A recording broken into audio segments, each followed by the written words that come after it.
So when you insert the kit into your workspace, you're going to go into the workspace model where the doors are, and you're going to open up the door model.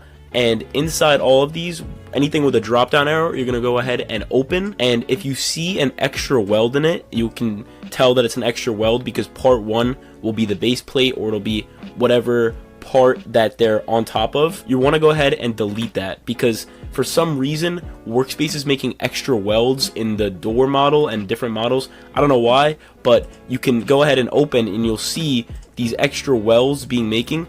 This is a good example. This weld is a part of the door because it's not, the part 1 is a part in the door model, but this extra weld, part 1 is the base plate. We want to delete that. Sorry if that was confusing. I just had to clarify that for the people that were commenting about it. And now we can get onto the AI. If we go ahead and go into the workspace model, you can see that there's this new configuration called kit. This includes the dummy and the teleport points and the loop points. The loop points is basically the patrol path that the NPC will follow when it's not chasing down a player. To make the patrol area larger, the only thing we have to do is we're going to go inside the loop points folder. We can go ahead and grab onto part 4.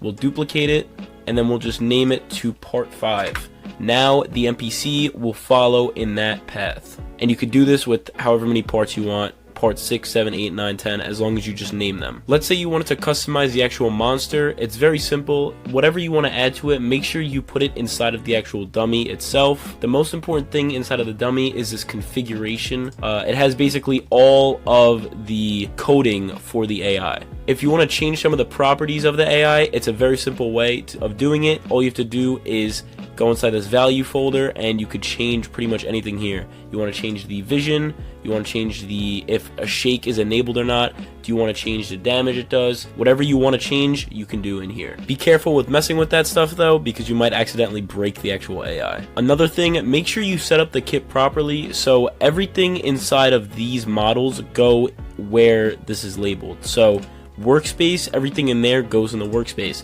Starter UI, everything in there goes in starter UI. Starter character scripts, and so on, because I saw a lot of people with bugs, but their kit wasn't even set up properly. So just make sure that everything is set up correctly. On the topic of that, there are a couple new things I've added to the kit besides the things in workspace. In replicated storage, there is now an events AI folder. In server script service, there is now a insert players values script, and inside of starter UI, there's now an AI values UI in there. So make sure you update your kits if you already have them set up in your games.